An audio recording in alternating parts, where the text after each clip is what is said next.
22 de septiembre de 2020, nueva producción exclusiva para nuestro canal EHCI de Educación Humana y Prensa Alternativa, correspondiente a nuestra escuela Educación Humana Coaching Integral. Hablando de segunda ola, estamos justamente en una segunda ola de intensa producción para nuestro canal y nuevamente cayendo en las garras de la historia, tal cual ocurriera en nuestro último reportaje este fin de semana con don Guillermo Rocafort. En este caso, nuestro protagonista ya fue objeto de dos programas, de dos producciones nuestras, una para TLB1 de Argentina y otra para nuestro canal EHCI, relacionadas con una realmente antológica conferencia de por allá por el invierno, por fines de febrero, si recordamos bien, realizada por nuestro amigo César Alcalá Jiménez da Costa en la Real Academia de Cultura Valenciana en la ciudad de Valencia. Comienza nuestro viaje, saludando formalmente a César Alcalá, gracias por recibirnos en Barcelona. Gracias a ti, Carlos. Bueno, placer. César, como decíamos, y ahora me acuerdo de una profesora que tuve de una materia llamada Historia de las Artes Literarias, allá en mis lejanos estudios de licenciatura en música en Argentina, y esta mujer una vez dijo algo que me quedó grabado, decía que estaba la petite histoire, o como se pronuncia en francés, que ella se estaba refiriendo con eso a hablar más bien de enfocar la historia más desde lo humano, pero a la vez la petite histoire no solamente por la forma de hablar más de lo humano que de los datos, también tiene que ver un poquito con los temas que uno elija, porque hay temas justamente más históricos, más de ciencia histórica si se quiere, y otros más humanos, más costumbristas, más como para sentirse identificado y atrapado. Y vos, César, vemos que por suerte le dedicaste bastante y de manera muy variada a diferentes temas relacionados con esto, de la pequeña historia. Y nos parece bien, antes de adentrarnos en este viaje, en que nos cuentes lo que quieras sobre tu formación y tu historia de vida, valga la redundancia, con la historia. Bueno, mi relación con la historia, bueno, aparte de haber estudiado historia, va relacionado con el hecho de que dos hermanos de mi abuela los mataron durante la guerra civil porque decía mi abuela que eran carlistas. Yo no tenía ni idea de lo que quería decir la palabra esta carlistas, y ella siempre me dijo que no me pusiera nunca en política porque a sus hermanos los habían matado por ponerse en política y por ser carlistas. Y de ahí derivó pues todo hasta hoy en día, o sea, después de haber escrito 50 libros sobre historia y diferentes pequeñas historias, como decías tú, que no deja de ser la gran historia, ¿no? Porque en el fondo el principio fueron dos hermanos de mi abuela que me introdujeron a saber lo que era el carlismo, evolucionar el carlismo, escribir sobre la historia del carlismo, de aquí la guerra civil, y después toda una pequeña colección de cosas que han ido surgiendo, más que nada por la curiosidad de uno mismo de conocer, siguiendo con tu línea, estas pequeñas historias que te decía tu profesora de música, ¿no? César, comenzando por la primera pequeña gran historia, de todas las historias que nos permitimos seleccionar, de toda tu amplia tarea de investigación. Nos pareció muy interesante comenzar por que nos cuentes lo relacionado con tu colaboración para la redacción de un diccionario biográfico español para la Real Academia de la Historia.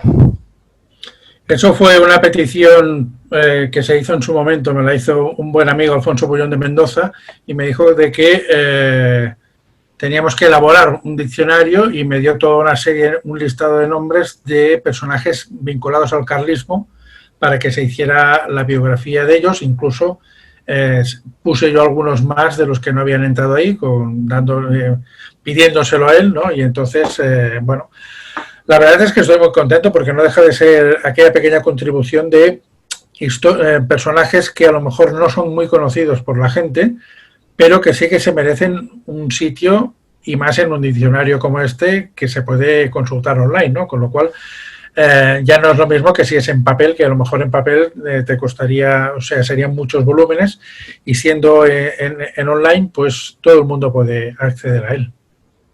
Y César, tu colaboración con este diccionario biográfico español se centró en determinada época, determinado siglo.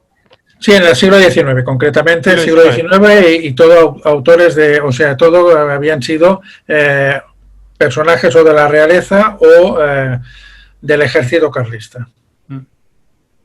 César, un pequeño repaso de lo que es el carlismo, que alguna vez hablamos sobre eso con don Josep Alsina. Bueno, el carlismo surgió en el 1831 con la muerte de Fernando VII.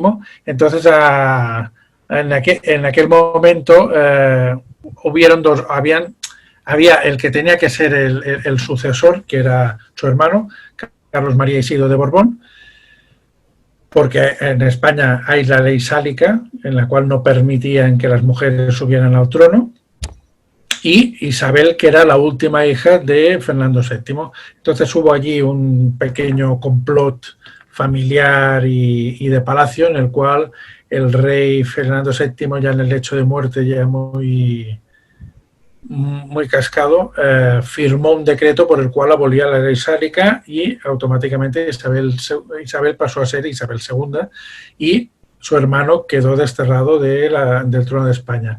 A partir de aquel momento estalla la primera guerra carlista, que son los partidarios de don Carlos y los partidarios de Isabel. A lo largo de la historia del siglo XIX hubieron 5 guerras carlistas, o sea, 3 grandes y 2 que solamente se produjeron en Cataluña, de este movimiento carlista. Se puede decir, algunos historiadores dicen, y no dejan de tener razón, de que la última gran guerra carlista fue la de la guerra civil, es decir, el carlismo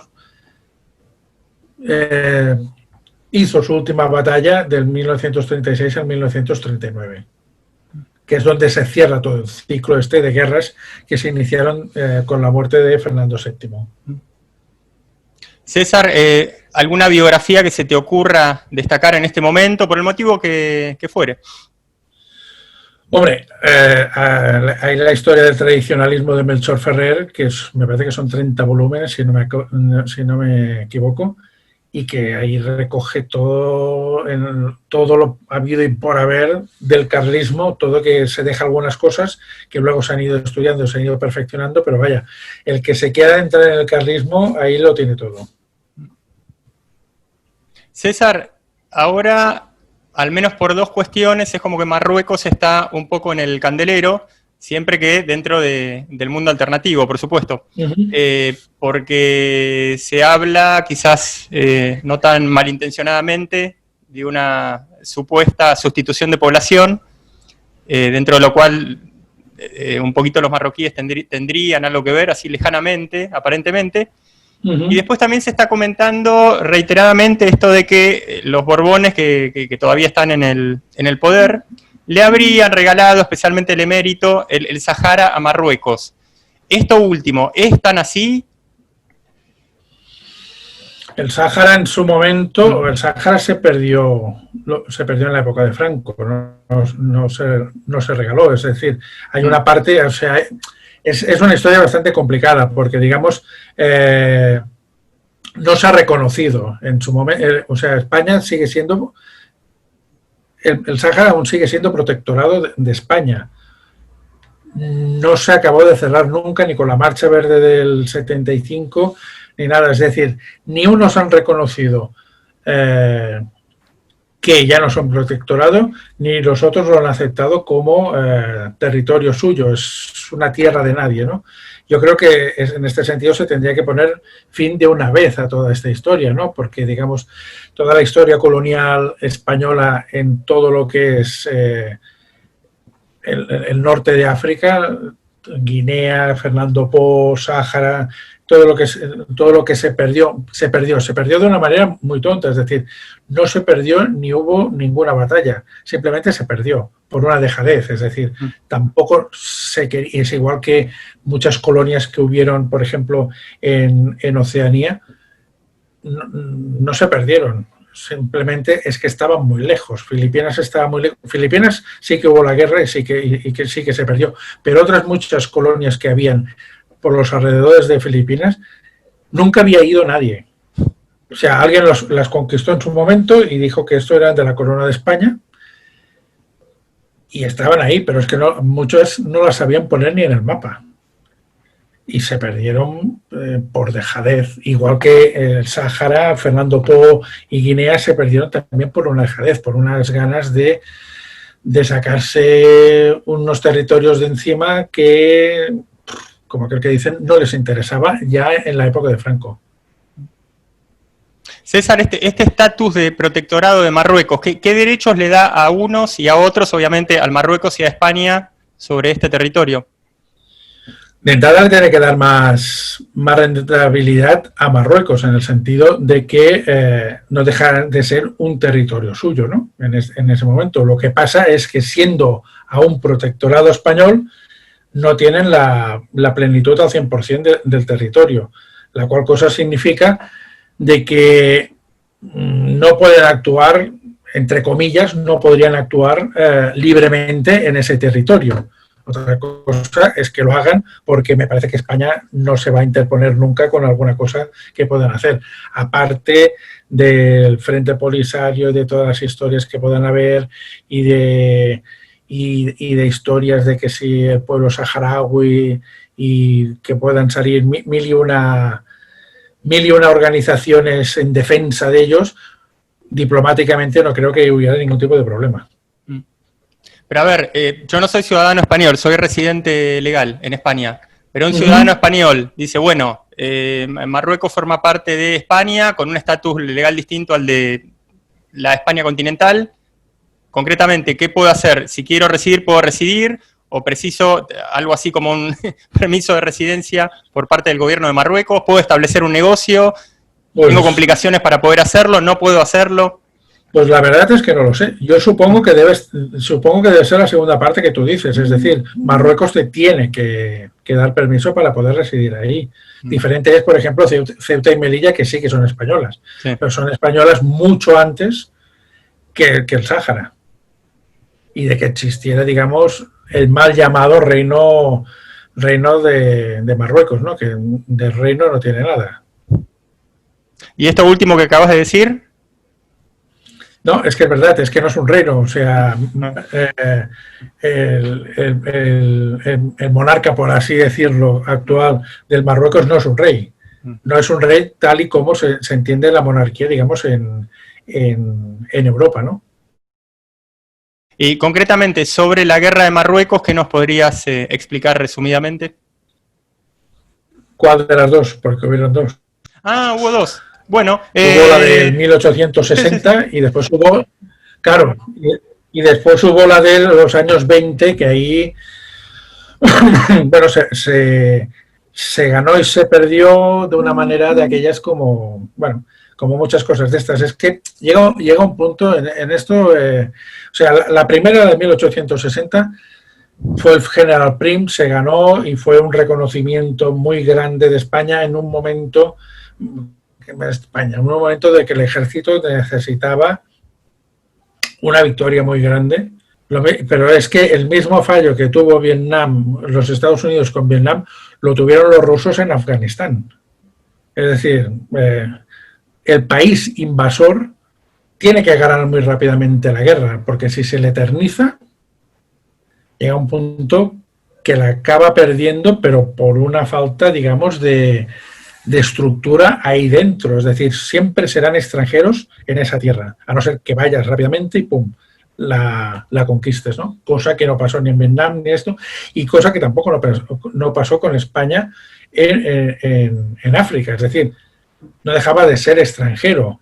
Se mantuvieron las dos plazas que más le interesaba a España, que era Ceuta y Melilla, pero lo otro se perdió. Aunque se vendió como una gran victoria, ¿no? Entonces, haciendo un pequeñísimo raconto, hubo dos guerras con Marruecos. ¿Sí? Te preguntamos nuevamente las fechas de inicio y fin. Una fue de 1859 a 1860 y la segunda fue si no me acuerdo mal, del 21 al 26 o del 21 al 25 de este siglo, o sea, del siglo XX. Una fue en el XIX y otra fue en el siglo XX. Personajes como Franco ascendieron rápidamente. O sea, lo que sirvió para la guerra en cierta medida es que muchos que estaban dentro del ejército, pero tenían un nivel bajo, digamos, de galones, ascendieron rápidamente. César, hay algo muy interesante dentro al menos en el campo de la guerra, que tiene, creemos que bastante que ver con la historia. Es raro hablar de historia sin hablar de guerras. Sí. Al menos en las últimas décadas, esto de la Convención de Ginebra, como que hay una especie de conductas de caballerosidad en la guerra absolutamente arregladas. Yo tengo presente algunas cosas relacionadas con la guerra de Malvinas, que bueno, protagonizó mi país. Que bueno, un ejército se rinde, los soldados tienen que estar bajo enemigos, rendidos bajo tales condiciones, los oficiales del bando enemigo pasan a ser, bueno, obviamente prisioneros, pero tienen derecho a portar armas, no sé, una cosa rarísima. Así como hay unas reglas para algo que es en cierto modo la ley de la selva como la guerra, para algo como la conquista, también hay como ciertas reglas o cierta jurisprudencia, al menos desde el punto de vista práctico en relación a, bueno, se ocupa tal lugar, cuántos años implica ocupar el lugar para pasar a reclamar algún derecho. Hay una especie de, se entiende, Convención de Ginebra relacionada con la guerra, pero relacionada a la conquista.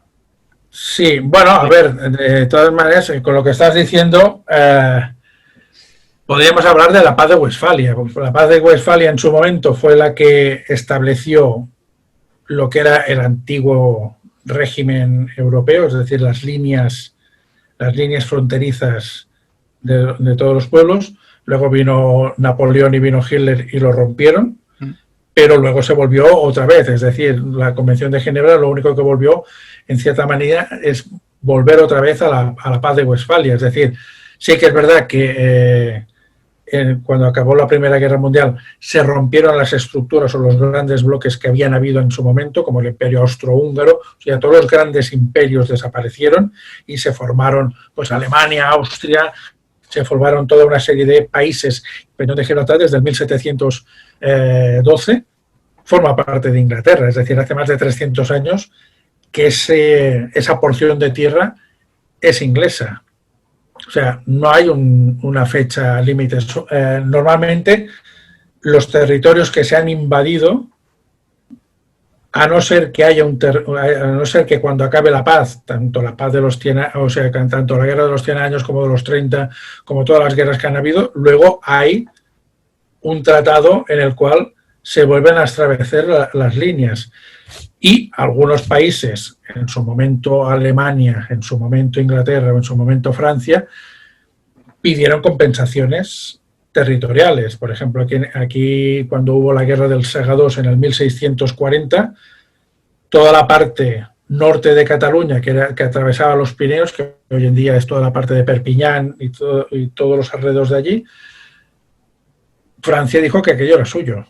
Y sigue siendo suyo desde el 1642. ¿Pero por qué? Porque hubo un tratado, el Tratado de los Pirineos, que dijo que aquello era francés.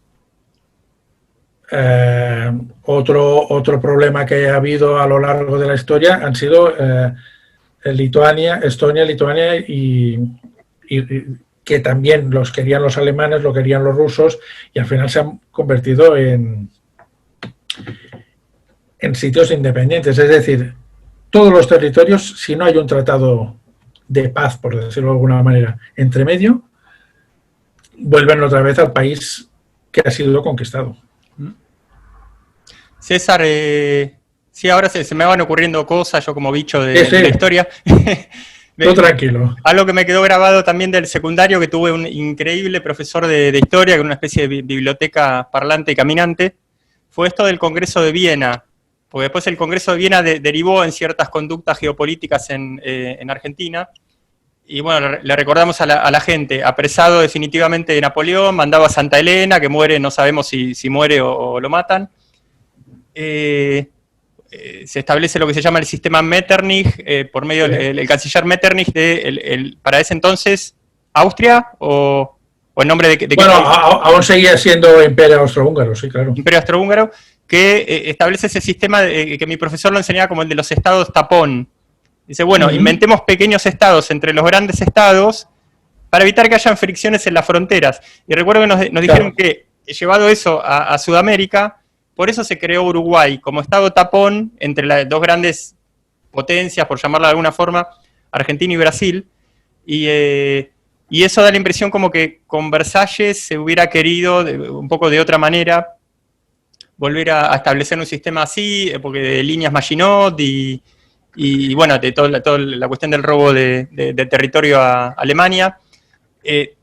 Entonces, Versalles tomó como modelo al Congreso de Viena. El Congreso de Viena no fue original, fue un modelo de otra cosa del siglo XVII o de cuando fuere. Exacto, sí. Claro, normalmente, digamos, los tratados, por decirlo así, no hay nada inventado en este mundo. Es decir, son repetitivos y más teniendo en cuenta de que estamos hablando de que son toda una serie de tratados, tanto Versalles como Viena, como anteriores y posteriores, que han pasado en muy pocos años, en bastantes años, pero digamos que aún hay un recuerdo de que pasó, con la cual cosa es tan fácil como que los diplomáticos, conociendo los tratados que han habido antiguamente, hagan un copia y pega, aunque sea diferente, de las cosas que han pasado antes. Lo que tú estabas diciendo, tienes toda la razón, los estados tapones. Es decir, es muy fácil que sí, por decir un ejemplo, si Francia y Alemania siempre están en la guerra, en medio crees algo, que le podríamos poner el nombre que quisiéramos, pero creamos una cosa que sea aquello que tú, Francia, tanto Francia como Alemania, para poder conquistar o para poder entrar en guerra con este país, primero tienes que invadir uno pequeño. Con lo cual tienes un doble desgaste, o un desgaste más grande. Porque claro, no es aquello de cruzar una frontera, tienes que cruzar dos. La del pequeño estado y luego entrar en la otra, con lo cual, claro, el movimiento de tropas y todo lo que conlleva es de un desgaste que al final implica no querer entrar en confrontación, ¿no? César, la situación que vivimos ahora, a raíz de esto que se suele escuchar, la historia se repite, que no, hay que ver si están así. Acabas de hablar de algo, por lo cual sí, nos demostrás que se repite, sí. Pero este contexto tan extraño del 2020 a nivel mundial, ¿hubo alguna vez alguna situación semejante de estar todo el mundo en vilo, de tantos actores geopolíticos fuertes, de países tan particularmente estrangulados por una sinarquía, como lo son España y Argentina, nada menos? Aquí estamos. Sí. A ver, yo te digo una cosa, yo creo que no se había producido nunca algo semejante, es decir, pero es que tampoco no se va a producir otra guerra mundial en este sentido. Es decir, ahora los países están completamente... hay demasiados tratados, hay demasiadas alianzas entre ellos para que pueda existir una guerra a nivel mundial, como existió, por ejemplo, en la Segunda. Es decir, hay tantos intereses, por ejemplo, entre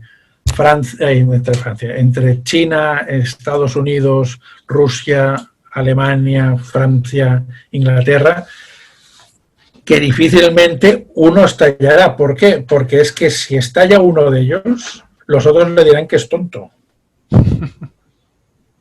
Y menos, por ejemplo, Estados Unidos, que venga a salvar a Europa, como pasó en la Primera y Segunda Guerra Mundial. Es decir, se ha llegado a un sistema de equilibrio que sí que pueden haber pequeños conflictos a nivel internacional, pero conflictos muy acotados y que no van a mover, digamos, no van a rajar las vestiduras a nadie para decir, o sea, lo que pasó, por ejemplo, con el archiduque en Sarajevo, que cuando hubo el atentado y lo mataron, al momento estalló la Primera Guerra Mundial, hoy en día no va a pasar.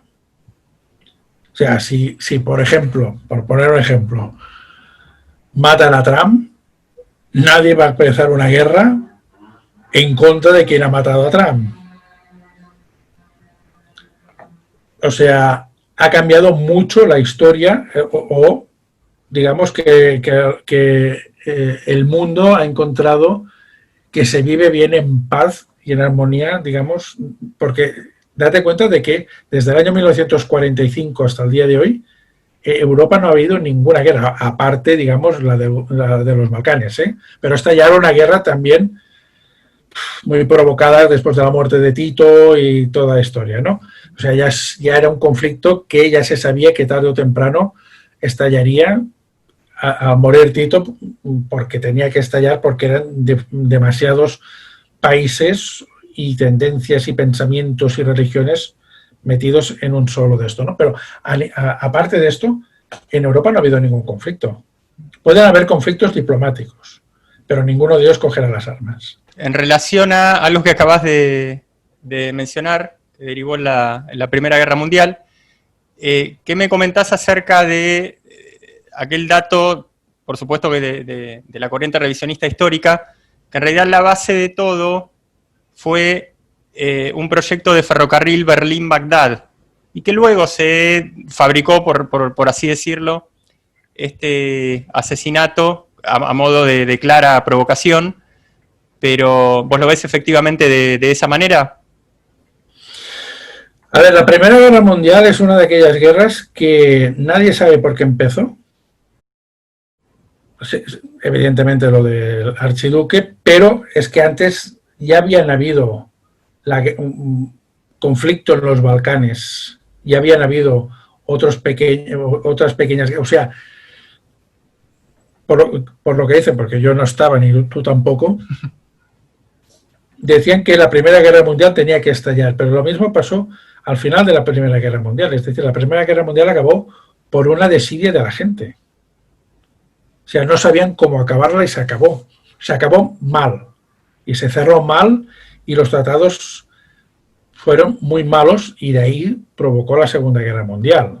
O sea, si se hubiera cerrado bien la Primera Guerra Mundial, evidentemente a lo mejor no hubiera existido la Segunda. O posiblemente sí, ¿eh? No sé, es que como no podemos ser adivinos porque evidentemente como que pasó, evidentemente pues pasó, ¿no? Pero quiero decirte que la Primera Guerra Mundial fue un desencadenante de muchas cosas y todo esto provocó que estallaran los ánimos en la gente. O sea, antes de que estallara la Primera Guerra Mundial, la gente ya decía que iban a ir a la guerra. Esto ya es muy significativo, es decir, ¿cómo sabes que vas a ir a la guerra si aún no hay una guerra? Pero claro, ya el caldo de cultivo, digamos, en la sociedad ya era este. Ya sabían que iban a acabar en una guerra y cuando estalló la Primera Guerra Mundial no se sorprendió a nadie. Pero tampoco se sorprendieron cuando se acabó, porque ya estaban cansados de una guerra. Porque duró demasiados años. Claro, 4 años de guerra son muchos años. Y que el punto clave para que Alemania haya sido derrotada haya tenido que ver con una huelga de municiones generada a su vez por el comunismo, sionismo, sí, en aquel momento. Sí, claro, todo influye en esta vida, en estas circunstancias. Lo que pasa es que el desgaste es generalizado en todo el mundo, o sea, en todos los países que entran dentro del conflicto este, ¿no? Evidentemente Alemania tuvo más desgaste que el resto, pero más que nada también por su expansión. Evidentemente Francia no tuvo tanto desgaste como en Inglaterra. O sea, esto es como en la Segunda Guerra Mundial. En la Segunda Guerra Mundial tuvo un gran desgaste Alemania y hasta determinado tiempo Italia. Pero los otros no tuvieron ningún desgaste, a no ser cuando Hitler invadió Francia, que entonces Francia sí que se puede decir que entró más en la guerra, no había tenido ningún desgaste.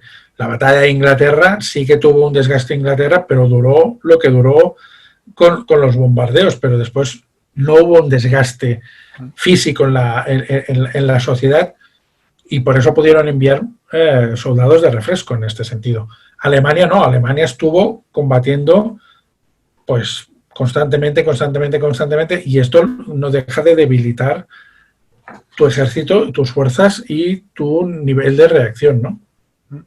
Te estoy hablando teóricamente, o sea, dentro de, digamos, de lo que son las tácticas militares, ¿eh? O sea, Después puede haber toda la serie de conflictos por en medio, ideologías y todo lo que quieras, pero como táctica militar y dentro de lo que es la historia militar, el desgaste lo llevó a Alemania por este peso que llevó de guerra.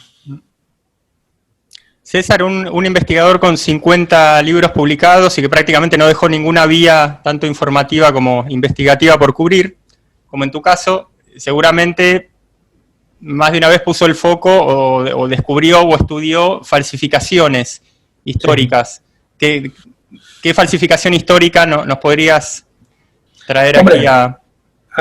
Digamos, las más curiosas, no hace falta ir muy lejos, están aquí donde yo vivo, en Cataluña, es decir, los historiadores de mediados del siglo XIX se inventaron gran parte de la historia de Cataluña.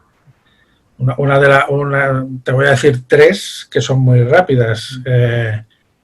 La Generalitat de Cataluña, el término Generalitat era un impuesto del rey. El nombre Generalitat era un impuesto. Ellos lo han vendido luego de que había la Diputación del General, que bueno, que es todo lo de hoy en día, que también es otra gran mentira. Los fueros de Cataluña no existieron nunca. El fuero era un impuesto. O sea, tú para ir de Manresa a Barcelona, por decir algo, que son unos 40 o 50 kilómetros de distancia, tenías que pasar por diferentes tierras de unos señores feudales o de unos burgueses o de unos nobles. Pues tú cuando pasabas por cada uno de los territorios de ellos tenías que pagar un fuero. Y esos eran los fueros de Cataluña. Claro, dijeron que en el 1715 Felipe V anuló los fueros de Cataluña y estaban cabreados, claro, porque dejaron de ingresar dinero. O sea, aquí se ha tergiversado mucho la historia aquí en Cataluña y se está tergiversando cada día más con el Instituto de Nova Historia que existe hoy en día, que estos ya están rizando el rizo en grado superlativo, en el cual están diciendo que existió un señor que se llamaba Miguel Servet, que luego se cambió el nombre porque lo estaban persiguiendo por unas deudas y todas estas historias raras, y pasó a llamarse Miguel de Cervantes. Y Miguel de Cervantes, también por una serie de historias, tuvo que abandonar España y se fue a Inglaterra y pasó a llamarse William Shakespeare. Y esto lo dicen por la televisión y se quedan tan anchos. Y es decir, Miguel de Cervantes y William Shakespeare eran la misma persona que en su origen era un catalán.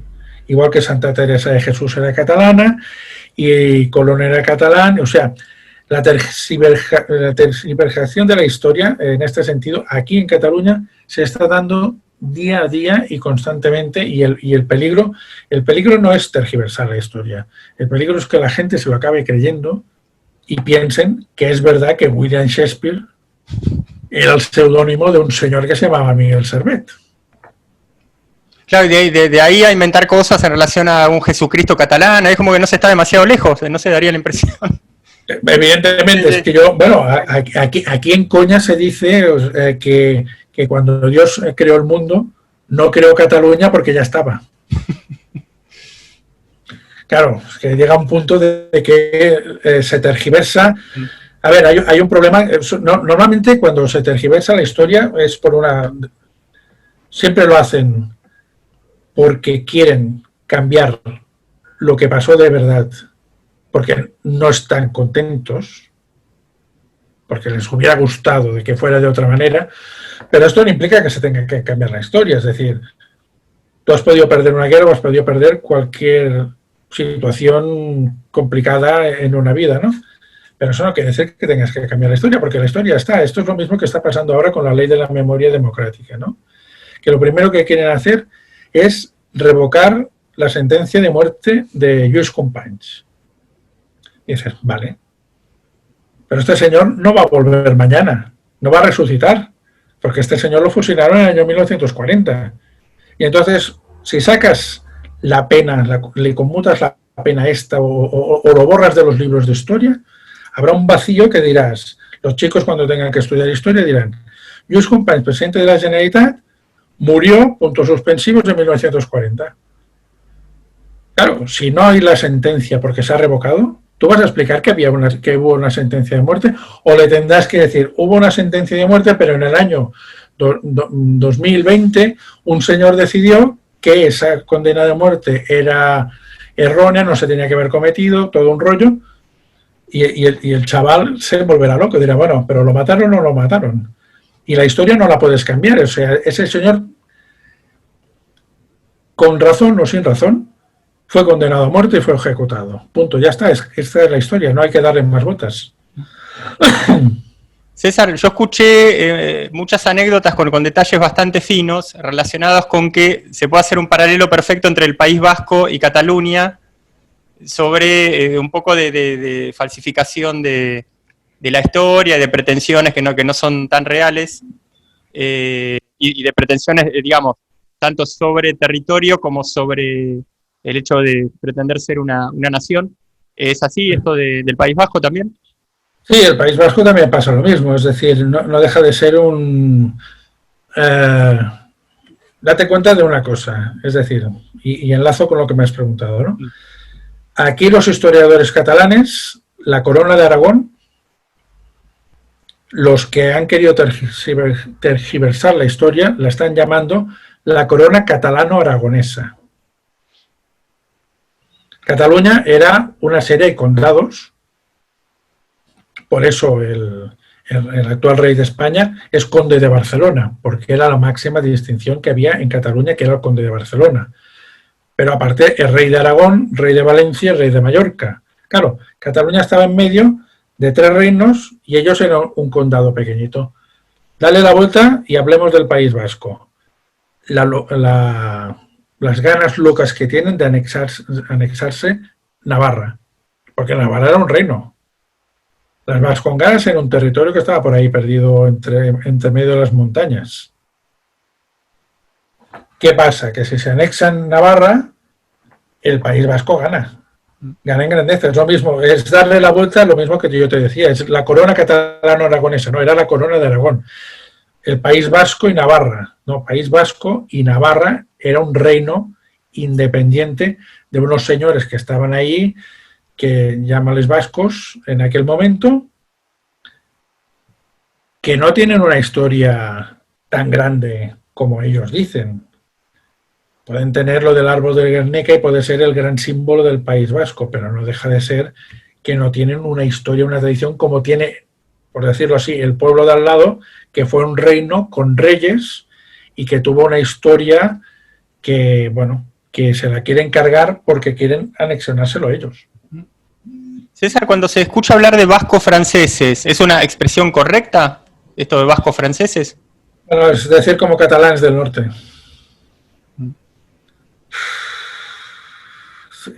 Bayona, por ejemplo, están diciendo toda la parte de Bayona, San Juan de Luz y todo esto, dicen que es el País Vasco francés, vale.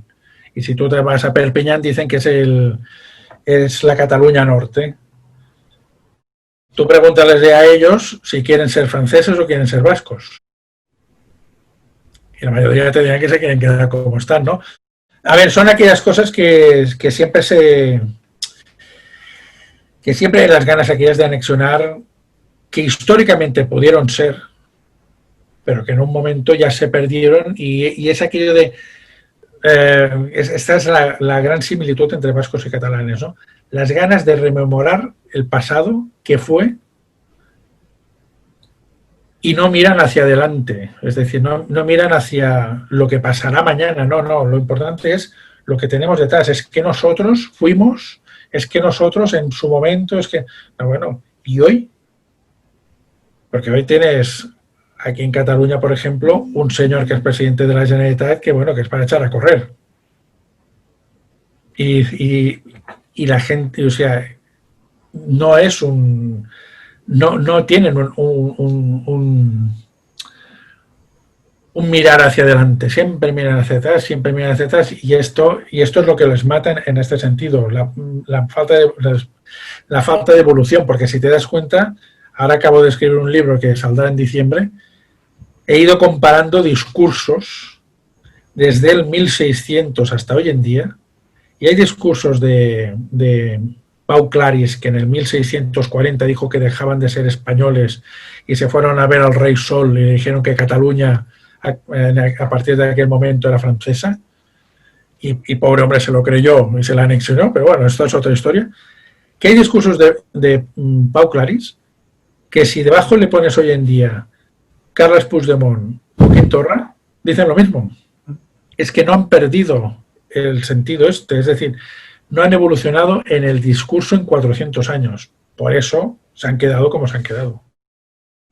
Y después ya no digamos el invento del señor Sabino de Arana y los otros apellidos vascos, que esto ya es de traca, ¿no?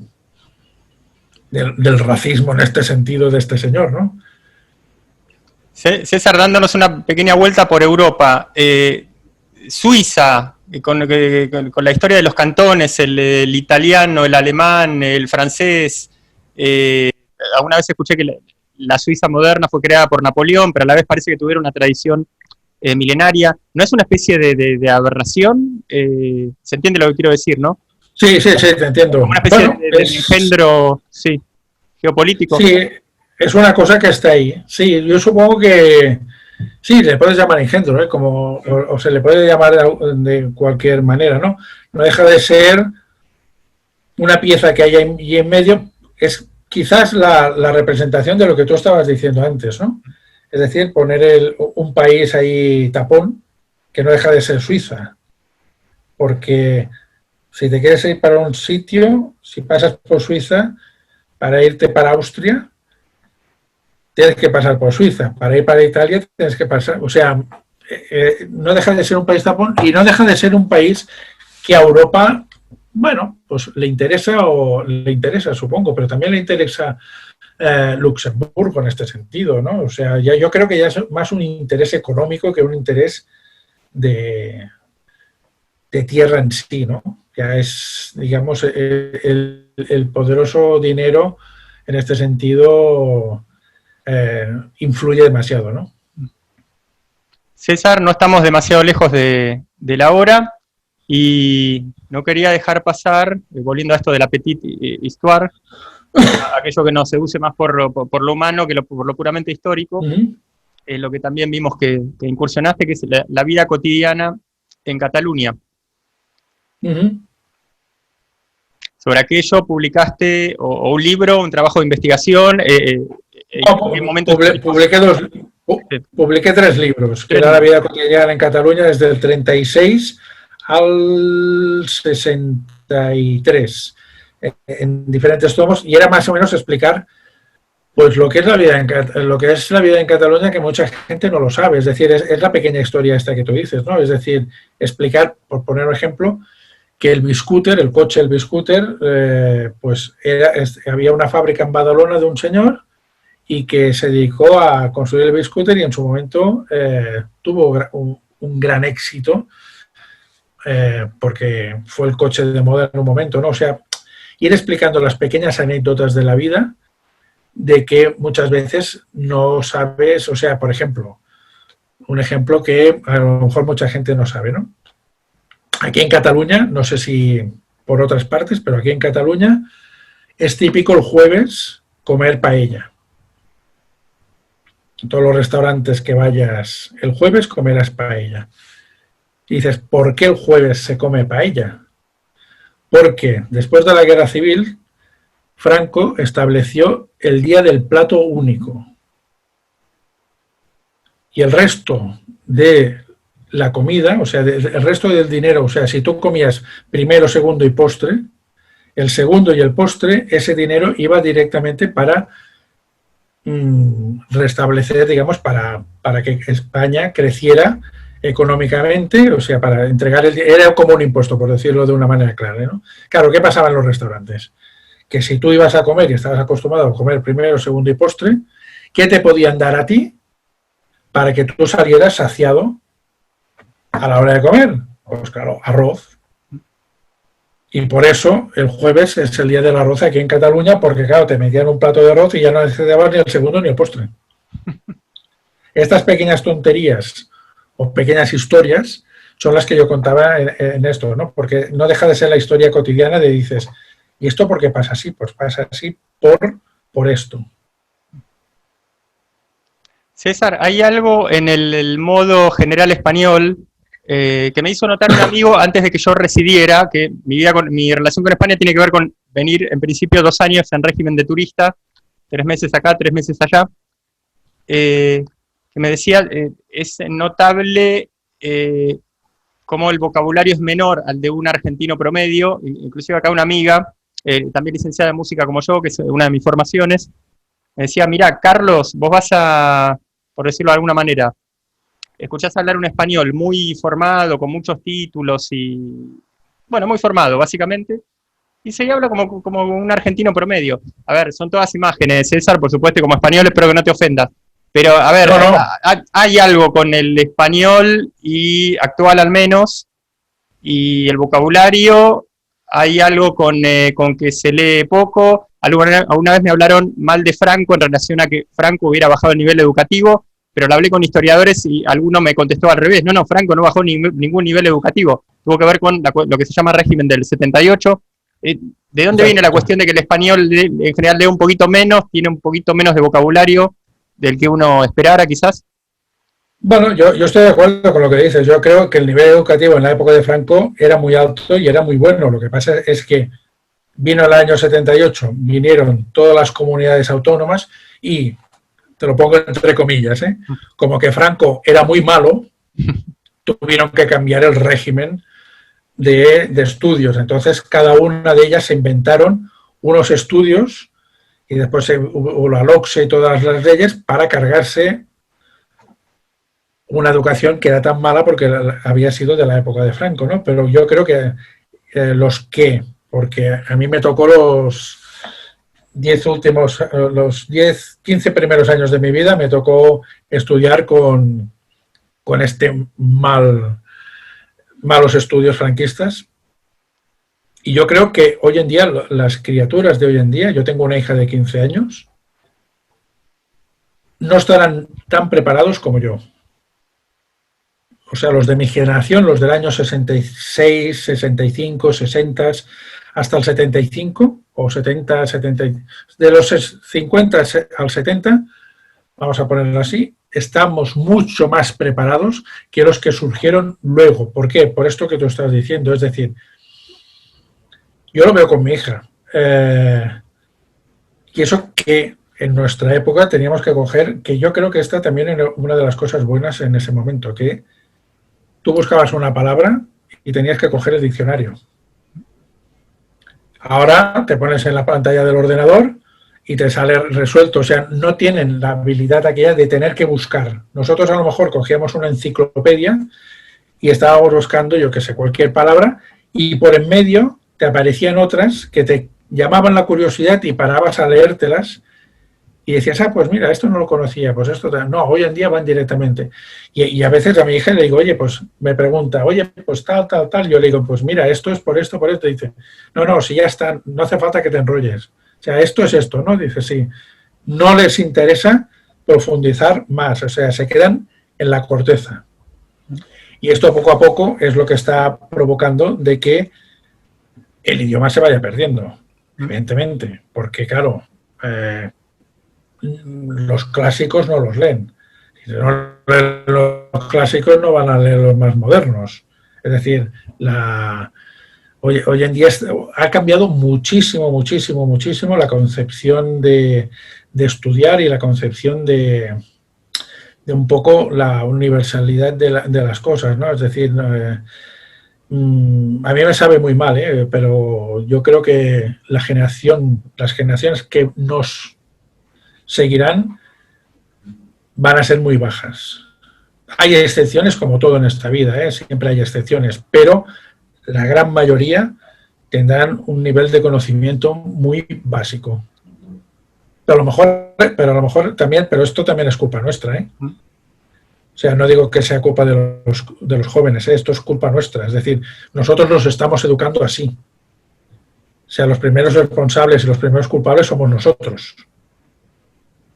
Porque, digamos, Es que nos da igual, ¿no? Nos da igual. A ver si me entiendes, ¿eh? La acotación esta de nos da igual, es decir, tampoco no hacemos nada y tampoco los políticos, que serían los que tendrían que hacer más, tampoco no hacen nada, porque lo único que te van haciendo es, si entran los socialistas te hacen una ley, si entran los del PP te hacen otra ley, si vuelven a entrar los socialistas te hacen otra ley, si entran los del PP te vuelven a hacer otra ley, y si entran los de Vox harían una, y si entran los de Ciudadanos otra, y si entran los comunistas otra. Es decir, en vez de hacer una ley que digas, esta ley no se va a tocar en los próximos 40 años, pero va a ser una ley educativa potente, fuerte, para todo el mundo por igual, no, a nadie le importa. Partiendo de la base que es innegable, y hablamos en este reportaje varias veces de esto, de que hubo falsificaciones en la historia, también sabemos que hubo destrucción de fuentes en dos direcciones. Los malos en el poder destruyen ciertos rastros del pasado para que no los inculpen, pero a la vez destruyen cosas de los buenos para que los buenos no se puedan defender. Y eso sabemos que derivó en ciertas cosas del juicio de Nuremberg, que los buenos no tenían cómo defenderse porque le destruyeron las pruebas, o las incautaron, como en el caso de los rusos.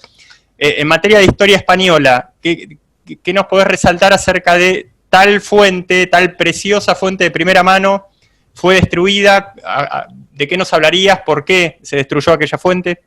Evidentemente, una de las cosas más importantes, no más importantes, pero sí que han sido una de aquellas que ya no tenemos, fue en su momento de la Guerra Civil Española, que se quemaron las iglesias. Quemándose las iglesias se quemó un gran patrimonio de cosas, a lo mejor, que es lo que estamos hablando, del día a día de la pequeña historia, ¿no? Pero muchos libros de bautismo, de comuniones, de bodas.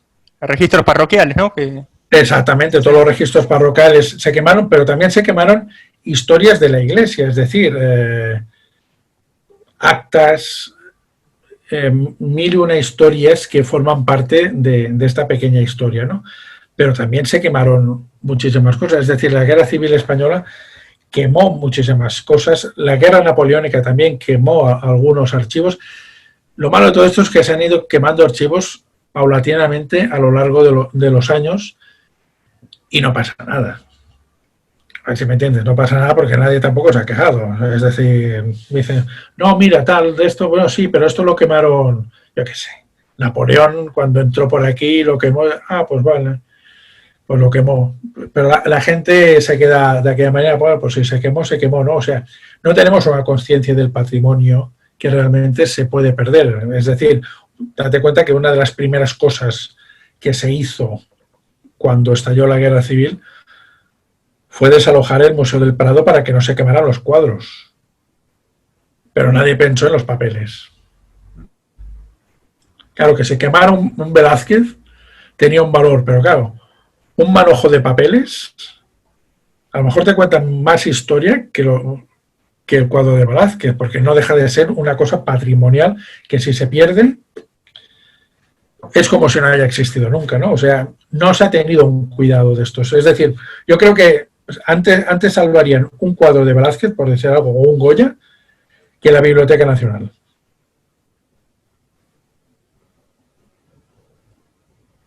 Bueno, César. Un poco... Didi. Sí, bueno, estamos conformes con tu respuesta. Simplemente, a modo de dato matemático, ¿cuántas iglesias se destruyeron? O si se supiera aproximadamente, si no fuera exactamente. No, más de 700.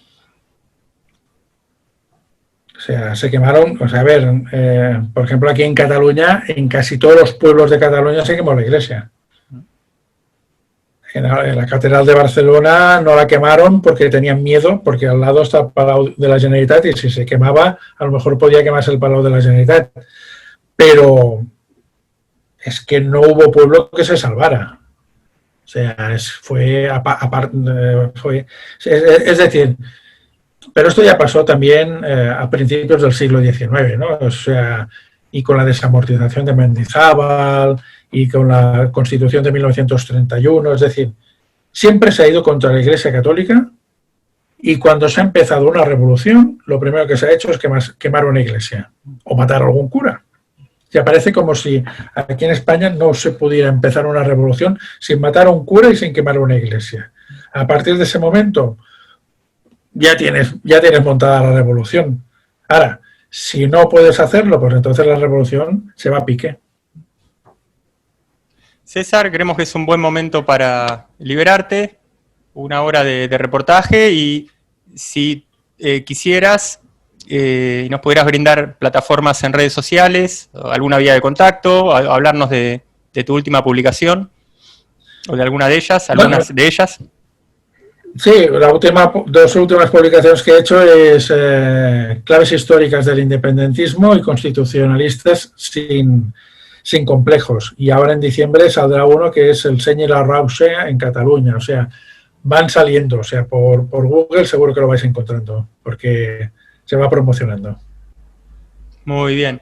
César Alcalá Jiménez da Costa, gracias por esta entrevista de Pequeñas Historias de la Gran Historia para nuestro canal EHCI Educación Humana Coaching Integral, apéndice audiovisual de nuestra escuela también, Educación Humana Coaching Integral.